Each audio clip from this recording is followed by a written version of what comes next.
बिहार सरकार के नए मंत्रियों को आवास आवंटित कर दिया गया है। बिहार की पूर्व मुख्यमंत्री रही राबड़ी देवी को भी 10 सर्कुलर रोड आवास जो है वो खाली करने का आदेश दिया गया है। भवन निर्माण विभाग की ओर से उन्हें जो है वो नोटिस दिया गया है। भवन निर्माण विभाग ने कहा है कि उन्हें 39 हार्डिंग रोड आवास आवंटित किया गया है, लेकिन वो ये आवास किसी हाल में नहीं छोड़ेंगी। ये बातें आरजेडी के प्रदेश अध्यक्ष मंगनीलाल मंडल ने कही हैं। उन्होंने साफ कहा है कि जो करना है कर लें, लेकिन यह आवास खाली नहीं किया जाएगा। तो अब आवास आवंटन से लेकर आवास नहीं छोड़ने का ये जो पूरा मामला है, इसने बिहार की सियासत को गरमा दिया है। हमारे साथ हमारे दो सहयोगी स्टूडियो से जुड़े हुए हैं। पॉलिटिकल एडिटर उदय हमारे साथ जुड़े हुए हैं, वरिष्ठ सहयोगी राकेश रंजन जी जुड़े हुए हैं। सबसे पहले पॉलिटिकल एडिटर उदय के पास चलेंगे। उदय, देखिए, अब आवास खाली करने का ये जो मामला है पूरी तरीके से गरमाता हुआ नजर आ रहा है। आरजेडी ने दो टूक कह दिया है कि कोई भी हाल में हम आवास खाली करने नहीं जा रहे हैं। देखिए, आवास खाली करने नहीं जा रहे हैं, ये भले ही आरजेडी के नेता और कार्यकर्ता कह रहे हैं, लेकिन जब इस पूरे प्रकरण का कानूनी पहलू सामने आएगा तो फिर आरजेडी ये दावा नहीं कर सकती है। और देखिए, इसे झारखंड में भी इस तरह के दो मामले मेरे संज्ञान में हैं। मुझे याद है, एक मामला अभी हाल ही में रणधीर सिंह का था। पूर्व कृषि मंत्री थे। कृषि मंत्री के बाद वो आवास खाली नहीं कर रहे थे। मामला अदालत की चौखट तक पहुंचा था। 9-10 महीनों के बाद अदालत ने उन्हें आदेश दिया था कि आवास खाली करना पड़ेगा। इसी तरह का प्रकरण जोगेंद्र साहु जब मंत्री थे, उस वक्त वो भी आवास खाली नहीं कर रहे थे। वो मामला भी अदालत तक पहुंचा था। अदालत की तरफ से कहा गया था कि आवास खाली करना होगा। तो देखिए, ये राबड़ी आवास के नाम से मशहूर हो चुका था और ये एक प्रतिष्ठा का प्रश्न अब आरजेडी के लिए बन गया है। और जिस तरह से आवास खाली करने का नोटिस दिया गया है, इसके मायने बहुत गहरे हैं। और देखिए, अब नीतीश कुमार इतने दिनों तक उन्होंने आवास खाली करने के लिए नहीं कहा था। इसके मायने ये थे कि तब तक आरजेडी बहुत मजबूत थी, लेकिन इस बार आरजेडी काफी कमजोर दिखाई दे रही है। और अगर एक दूसरे नजरिए से देखा जाए तो नीतीश कुमार शायद इस वजह से राबड़ी देवी जी को और लालू यादव जी को अपने बगल में रखते थे कि जब बीजेपी से या मोदी जी से उनका जी भर जाता था तो वो पिछले दरवाजे से वहां चले जाते थे देर शाम, और एक नया गुना भाग, एक नया समीकरण सामने आ जाता था। अब नीतीश जी ये स्पष्ट करना चाहते हैं कि अब ऐसी कोई गुंजाइश नहीं बची। अब पिछले दरवाजे से वहां जाने का कोई सवाल नहीं है। शायद ये भी एक वजह कही जा सकती है। बंद कर दी है। बिल्कुल, तो ये भी समीकरण है जिसे उदय ने समझाया है। राकेश रंजन जी के पास चलते हैं। रंजन जी, देखिए, ये मामला अब बिहार में पूरी तरीके से गरमा चुका है। मंगनीलाल मंडल के अगर बयान को देखें, वो दो टूक कहते हैं कि हम किसी भी हाल में इसे नहीं छोड़ेंगे। जो नोटिस आया है उसके बाद ये बयान आया। आप इसे कैसे देखते हैं? किस तरह के इशारे मिल रहे हैं अब इन तमाम परिस्थितियों से? देखिए, चुनाव में आरजेडी को झटका लगा है और उसके बाद ये एक और झटके के तौर पर इसको आप देख सकते हैं, क्योंकि भवन निर्माण विभाग, और खास बात यह है कि भवन निर्माण विभाग के मंत्री कौन हैं? भवन निर्माण विभाग के मंत्री जो हैं वो जेडीयू के वरिष्ठ नेता नीतीश कुमार के बेहद करीबी विजेंद्र चौधरी हैं।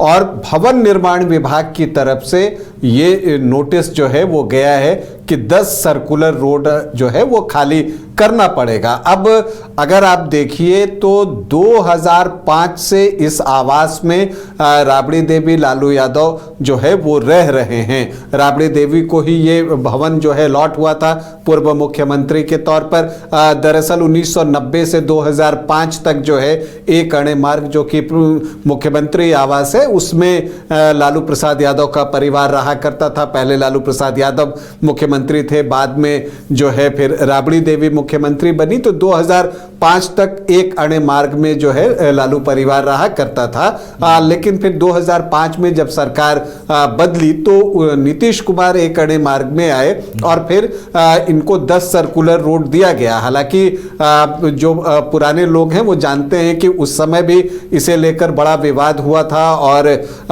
काफ़ी दिनों के बाद जो है कुछ दिन लालू प्रसाद यादव ने एक अणे मार्ग जो है वो छोड़ा था और फिर वो 10 सर्कुलर रोड में शिफ्ट हुए थे। लेकिन फिर 2005 से 10 सर्कुलर रोड में ही राबड़ी आवास था। यहीं पर लालू यादव का पूरा परिवार रहा करता था और जो भी राजनीतिक गतिविधियों का ये केंद्र था बिहार में, अगर आप कहिए तो खास करके विपक्ष की राजनीति का इस आवास में बहुत कुछ देखा है इन्होंने। यहाँ पर कई अच्छी यादें हैं आरजेडी के लिए, कुछ ऐसी भी यादें हैं जो वो साथ लेकर जाना नहीं चाहेंगे, लेकिन कुछ अच्छी यादें भी हैं। यहीं पर रहते हुए तेजस्वी यादव बिहार के उप मुख्यमंत्री बने, दो बार उप मुख्यमंत्री बने, नेता प्रतिपक्ष हैं, यहीं उनकी शादी हुई। और इसके अलावा आप देखिए तो तेज प्रताप यादव भी जो है यहाँ रहते मंत्री बने। कुछ अच्छी यादें हैं।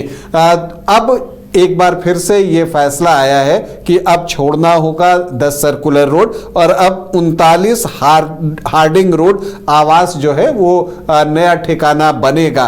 तो मतलब अब राजनीतिक गतिविधियां 10 सर्कुलर रोड से निकलकर 39 हार्डिंग रोड आवास में शिफ्ट होंगी।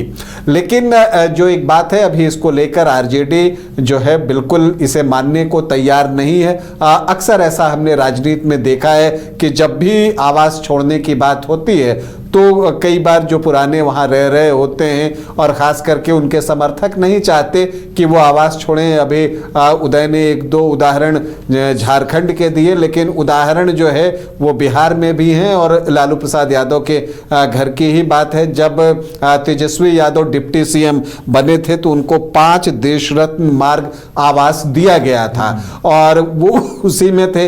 लेकिन फिर 2017 में, ये 2015 की बात है, फिर 2017 में जब सुशील मोदी उप मुख्यमंत्री बने और फिर से नीतीश कुमार और बीजेपी का गठबंधन हुआ तो फिर ये आवास तेजस्वी यादव से वापस लेने की बात हुई और उनको ये नोटिस गया था। लेकिन तब तेजस्वी यादव बिल्कुल भी इसके लिए तैयार नहीं थे और मामला कोर्ट तक चला गया। और अब देखिए तो वो कोर्ट से फैसला आया, कोर्ट से तेजस्वी यादव को राहत नहीं मिली और कोर्ट से तब तक ये फैसला भी आ गया कि जो पूर्व मुख्यमंत्री हैं उनको लेकर जो चीज़ें आती हैं कि वो आवास नहीं रखेंगे या जो सुविधाएं उनको एक पूर्व मुख्यमंत्री के तौर पर मिलती हैं वो चीज़ें जो है अब नहीं मिलेंगी। तो ये एक ऐसी बात है कि सुरक्षा, स्टाफ, सुविधाएं सब कम हो जाएंगी पूर्व मुख्यमंत्री की। तो राबड़ी देवी पहले पूर्व मुख्यमंत्री के तौर पर 10 सर्कुलर रोड में थी, अब आदेश था आ चुका है इस तरह का। तो अब जो है उस आदेश के को ही आप कह लीजिए, क्योंकि वो जो आवास था एक तरह से पूर्व मुख्यमंत्री कैटेगरी का था, अब जो है नेता प्रतिपक्ष। इसलिए जब आप नोटिस पढ़ रहे थे तो उसमें आप देखिएगा कि नेता प्रतिपक्ष के तौर पर जो है कर्णांकित किया गया है और वो आवास आपको बताया जा रहा है 39 हार्डिंग रोड आवास। तो नेता प्रतिपक्ष के तौर पर अब आवास आवंटित किया जा रहा है। तो ये चीज है और इसी बात को आरजेडी समर्थक जो है वो मानने को तैयार नहीं है। रोहिणी आचार्य, लालू प्रसाद यादव की बेटी, ने भी इसको लेकर नीतीश सरकार को घेरा है और उन्होंने कहा है कि आप घर से तो निकाल देंगे, लोगों के दिल से आप कैसे निकालेंगे। लालू यादव का क्या राजनीतिक कद है उसको आप देखिए और नहीं तो उनके स्वास्थ्य को ही देखते। तो इस तरह की बातें हो रही हैं। लेकिन अब एक सवाल तो जरूर आरजेडी का ये फैक्ट है जो कि बनता है आरजेडी की तरफ से भी कि अगर ऐसा था तो ये काम पहले भी किया जा सकता था।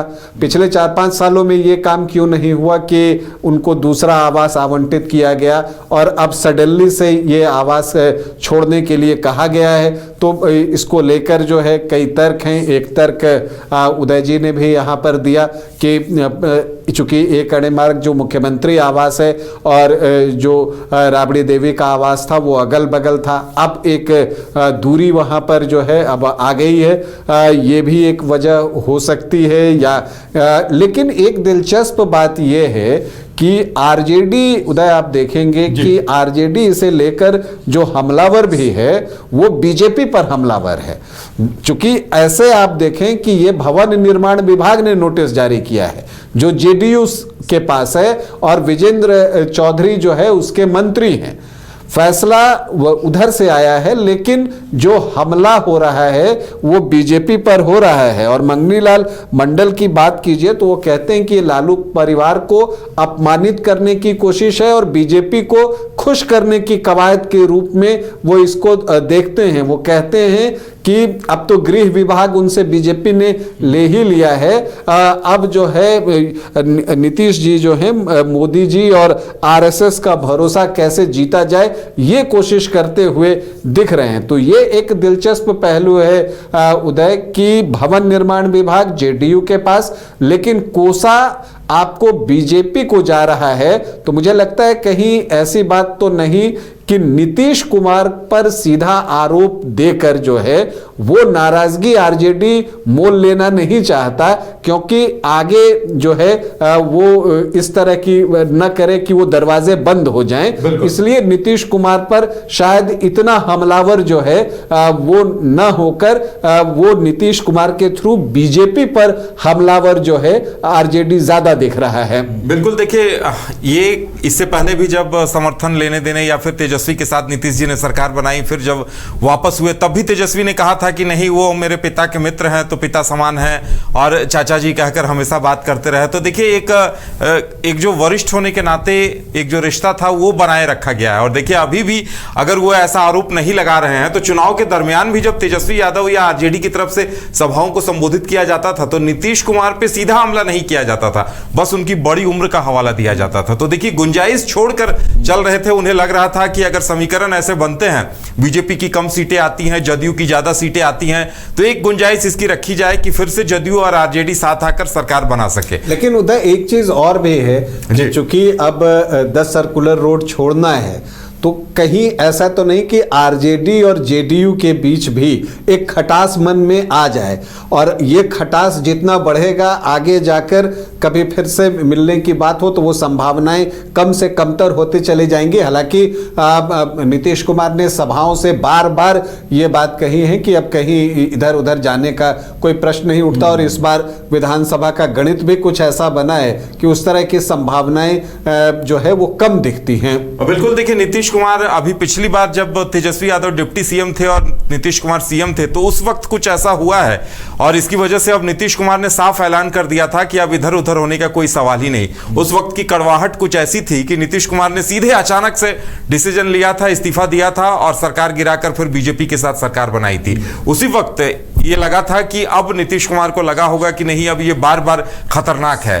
और देखिए अब जो चुनावी नतीजे आए हैं उन्होंने 5 साल तक तो इसकी गुंजाइश खत्म कर दी है, क्योंकि अगर जेडीयू और तेजस्वी साथ साथ आ भी जाते हैं तो बहुत अच्छी सरकार या बहुमत का आंकड़ा नहीं हो पा रहा है। तो मुझे लगता है कि जो कड़वाहट पहले बढ़ी थी, जो आपने कहा, इस फैसले के बाद कड़वाहट शायद जेडीयू और आरजेडी के बीच थोड़ी और भी बढ़ सकती है। फिलहाल ये मुद्दा इतनी जल्दी खत्म होगा ऐसा लगता नहीं है। चलिए, तो इस पूरे मामले ने बिहार में सियासत को गरमा दिया है। राजद नेताओं के दावे ने बिहार में एक नई राजनीतिक विवाद की संभावना को भी दिखाया है। देखना है ये मामला और कितना आगे बढ़ता है। बहुत बहुत धन्यवाद उदय आपका हमारे साथ जुड़ने के लिए। राकेश रंजन जी आपका भी बहुत बहुत धन्यवाद हमारे साथ जुड़ने के लिए।